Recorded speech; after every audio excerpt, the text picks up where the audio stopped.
नमस्कार, मैं हूं संजय शर्मा। आप देख रहे हैं 4 PM news network. Akhilesh Yadav के दरबार में जिस तरह कुनबा बढ़ता जा रहा है उससे बीजेपी बहुत परेशान है। छोटे छोटे दल अखिलेश यादव से संपर्क कर रहे हैं, उनके पास आने की कोशिश कर रहे हैं। तो ये बड़ा संदेशा जा रहा है कि समाजवादी पार्टी के प्रति लोगों का अट्रैक्शन बढ़ रहा है। बीजेपी के लिए बड़ी परेशानी ये है कि अगर ये मैसेज लगातार जाएगा तो परेशानी पैदा हो जाएगी। चैनलों के सर्वे भी बता रहे हैं कि बीजेपी का ग्राफ गिर रहा है और अखिलेश यादव का ग्राफ बढ़ रहा है। तो एक रणनीति बनाई गई कि चाहे छोटे नेता हो चाहे बड़े नेता हो, लिस्ट जारी होनी चाहिए रोज की। आज 15 नेता बीजेपी में शामिल हो गए, आज 20 नेता बीजेपी में शामिल हो गए।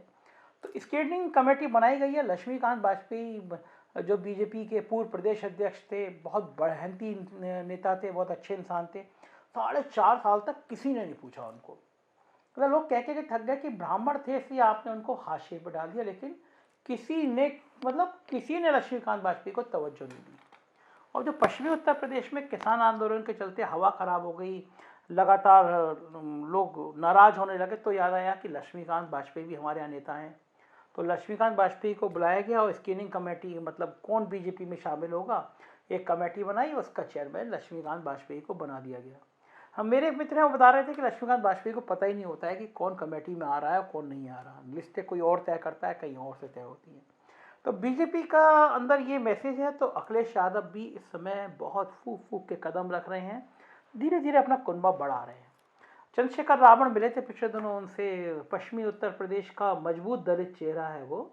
और मायावती का ग्राफ जिस तरह नीचे जा रहा है, पश्चिमी उत्तर प्रदेश में रावण एक बड़ी ताकत बन के उभर रहा है। योगी सरकार ने कई महीने उनको जेल में रखा और रावण का मैं कहूँगा पूरा जन्म ही या पूरा राजनीतिक जीवन ही उस समय ब्रांडिंग में आया था, जब सहारनपुर में ठाकुरों में और दलितों में संघर्ष हुआ था और रावण ने दलितों के पक्ष में बहुत ज़बरदस्त प्रदर्शन किया था, जिसकी वजह से उनको लंबे समय तक जेल में रहना पड़ा था। लेकिन पश्चिमी उत्तर प्रदेश में दलितों के मजबूत नेता के रूप में रावण उभरे। अब वो बीजेपी को समस्या ये लग रही है कि पश्चिमी उत्तर प्रदेश में जहाँ करीब मोटा मोटा 100-110 सीटें आती हैं, वहाँ पे जाट, दलित और मुसलमान, ये तीन कॉम्बिनेशन इतना मजबूत है कि वहाँ पे बीजेपी को बहुत कुछ करने की गुंजाइश दिखती नहीं है। किसान आंदोलन वापस लिया कि शायद जाट लोग मान जाएं। माना जा रहा है कि एमएसपी भी शायद शर्तें मान जाएगी, आंदोलन वापस हो जाएगा। लेकिन किसान नेता अभी भी कह रहे हैं अगर आंदोलन वापस भी हुआ तब भी जब तक हमारे किसानों को शहीद का दर्जा नहीं मिलेगा। इस तरह की तमाम चीज़ें पश्चिमी उत्तर प्रदेश में की जा रही हैं। तो उस बीच में अखिलेश यादव की प्लानिंग ये है कि जो नाम बड़े हैं, जैसे जयंत हो गया, रावण हो गया, ओपी राजभर हो गए, इन सब लोगों को शामिल किया जाए। इनके शामिल करने से ये होगा कि इनका चाहे 4 जिले में, 5 जिले में, 3 जिलों में अपना एक संगठित वोट है। और दूसरा, अखिलेश यादव ये मैसेज देना चाहते हैं कि पिछड़ों की और दलितों की राजनीति बनाम अगड़ों की राजनीति। ये संदेश बहुत ज़्यादा फायदे में रहेगा। फायदे में इसलिए रहेगा कि योगी आदित्यनाथ जी को विपक्ष ने और खासतौर से संजय सिंह ने, आम आदमी पार्टी के सांसद संजय सिंह ने बोल बोल के क्षत्रिय नेता के रूप में स्थापित कर दिया है। अब बीजेपी भले कितना कहते रहे कि भाई वो तो सन्यासी हैं, गेरुए वस्त्र पहनते हैं, लेकिन हकीकत ये है कि इन लोगों ने बहुत प्लानिंग के तहत ये साबित कर दिया कि योगी आदित्यनाथ के मन में ठाकुरों के प्रति कुछ ज़्यादा ही प्यार है, कुछ ज़्यादा ही वो सोचते हैं। नौकरशाही की तैनाती में, बाकी लोगों की पोस्टिंग में ठाकुरों को खासा वजन दिया जाता है। ये मैसेज चला गया। अब वो समस्या ये हो रही है कि ठाकुर बनाम ब्राह्मण की लड़ाई पूर्वांचल में वैसी पहले सी रहती है। तो ब्राह्मणों को ये लगता है कि अगर 5 साल योगी जी ने राज किया, बहुत ब्राह्मणों की अपेक्षा हुई, अगर फिर दोबारा बन जाते हैं तो फिर ब्राह्मण सताए जाएंगे। तो ये मैसेज बीजेपी को बहुत परेशान कर रहा है कि अगर ये सब चीज़ें फैलती चली गई तो वो करेंगे क्या। इधर अखिलेश यादव को लग रहा है कि पूर्वांचल बहुत मजबूत करना है। पश्चिम तो जाट, जैन जाटों के संग ले लेंगे, रावण संभालेंगे। 7 तारीख को अखिलेश की रैली हो रही है, तो पूर्वांचल और बुंदेलखंड, इन पे अखिलेश यादव बहुत फोकस कर रहे हैं। 1 और 2 तारीख को वो बांदा में उनका जो रथ है वो रथ जाएगा। और बुंदेलखंड जहाँ से अखिलेश यादव को कुछ नहीं मिला था, 19 की 19 सीटें हार गए थे, इस बार अखिलेश को लग रहा है कि वहाँ आधी से ज़्यादा सीटें आराम से जीती जा सकती हैं। और बुंदेलखंड मेरी टीम होके आई, बुंदेलखंड में बहुत बुरा हाल है।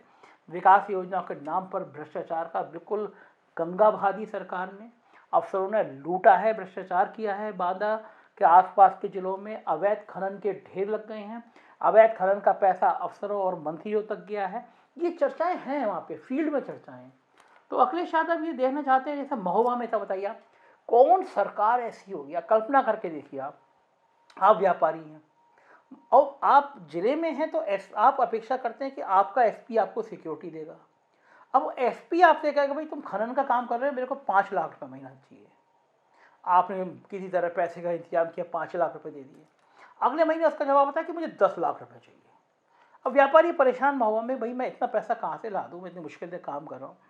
वो कहता है अगर तुमने पैसे नहीं दिए तो मैं ऐसे केस में फंसा दूंगा, ज़िंदगी बर्बाद हो जाएगी। व्यापारी को लगता है वो एसपी से कौन लड़े, ऊपर तक शिकायत करता है। लेकिन तंत्र में ना, यहाँ तो गंदगी सरकार में इतनी फैली हुई है कि कितनी ईमानदारी की बात करो, हकीकत में अंदर से गंदगी के ढेर लगे हुए हैं। मतलब मैंने भ्रष्टाचार का ऐसा दाना भी देखा कि आप ऊपर से बड़ा ईमानदार फेस करते रहो और अंदर भ्रष्टाचार की गंगा बिल्कुल बहाते रहो। तो जब बेचारा बहुत परेशान हो गया तो उसका कुछ नहीं लगा, तो उसने वीडियो बनाया और गोली मार ली।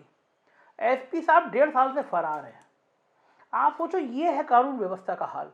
उत्तर प्रदेश का एसपी 1.5 साल से गायब है, पता ही नहीं कहाँ है। हाई कोर्ट कह रहा है 1 लाख का इनाम घोषित हो गया, पता ही नहीं एसपी कहाँ है। तो अखिलेश यादव बुंदेलखंड में जाके ये सारे मुद्दे उठाएंगे।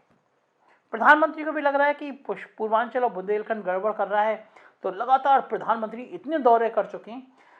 लेकिन मैं बताऊँ, एक चीज़ कही जाती है, कभी कभी ना नेचर संकेत देते हैं, भगवान जी संकेत देते हैं। जैसे पिछली बार 2017 में जब अखिलेश अपना विजय रथ लेके निकले, तो निकलती पंचर हो गया और नाव के पास रथ ही खराब हो गया, चला ही नहीं, गाड़ी नहीं चली। तो ये संकेत थे नेचर के। अब मैं देख रहा हूँ इधर जो बीजेपी करना चाह रही है, एक न एक अशुभ संकेत हो जाता है। पूर्वांचल में गए, प्रधानमंत्री ने जहाज उतारा, उद्घाटन करना चाहा, उससे ज़्यादा, जहाज से ज़्यादा चर्चा हो गई कि योगी आदित्यनाथ जी को प्रधानमंत्री जी ने पैदल पैदल दौड़ाया। अब उसका क्षतिपूर्ति करने के लिए फोटो सेशन हुआ कि प्रधानमंत्री का हाथ रखा हुआ दिख के फोटो जारी कर दो, तो ये हो जाएगा भाई प्रधानमंत्री तो प्यार करते हैं। अब उसमें भी ऐसी बेवकूफ़ी हो गई कि जब प्रधानमंत्री इधर से जा रहे हैं तो वो अंगोछा ओढ़े, उधर से आ रहे तो शॉल हो गई, तो सब मजाक उड़ गए कि ये तो आपने फ़ोटो शूट कराया है। तो मेरा कहने मतलब जो अच्छा काम करते हैं, जेवर एयरपोर्ट का उद्घाटन था, उद्घाटन में भाई लोगों ने चीन की फ़ोटो लगा दी। अब प्रधानमंत्री की टीम और उनके करीबी लोग अगर जेवर का एयरपोर्ट कर रहे हैं और चीन की फोटो लगा रहे हैं, तो मजाक तो उड़नी थी, पूरे देश में उड़ती तो भी सही है। चीन की पूरी सरकारी सोशल मीडिया के जो इंचार्ज है उसने कहा कि ये है भारत, ये है प्रधानमंत्री, हमारा एयरपोर्ट लगा के वहाँ पे भाई सब ब्रांडिंग कर रहे हैं, उद्घाटन कर रहे हैं फोटो लगा के। अब सोचो, मोदी जी विपक्ष देश में अपनी छवि को लेकर बड़े चिंतित रहते हैं, उनकी छवि खराब नहीं होनी चाहिए। और यूपी की सरकार ने, यूपी के अफसरों ने मोदी जी की छवि की ऐसी तैसी करके रख दी। चीन मजाक उड़ा रहा है कि कहा मोदी जी, वाह क्या ड्रामा करते हो, क्या नौटंकी करते हो। तो ये चीज़ें प्रधानमंत्री को बहुत खराब, मैं और आप प्रधानमंत्री तो आपको भी लगता है कि बैठे बिठाए फर्जियत हो रही। अब उद्घाटन जेवर एयरपोर्ट का पता चला कि चीफ सेक्रेटरी को बुलाया ही नहीं गया। अब सोचो आप, प्रदेश का वो एयरपोर्ट अथॉरिटी का चेयरमैन वो गया ही नहीं वहाँ पे।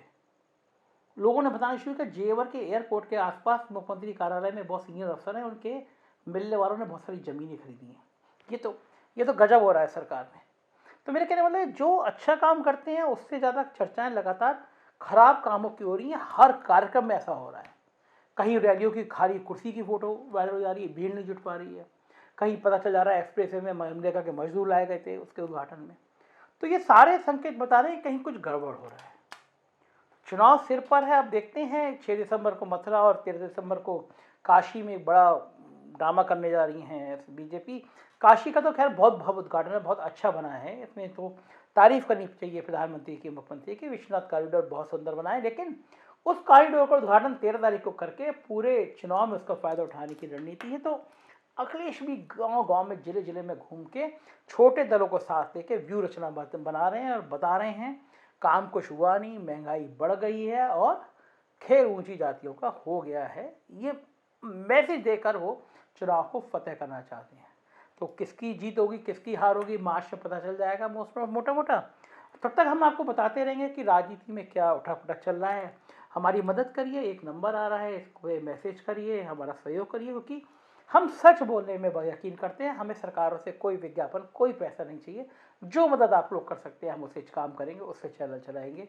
सब्सक्राइब करिए, दोस्तों से कहिए, यही वो चैनल है जो सच और सिर्फ सच बोलता है। Thank you.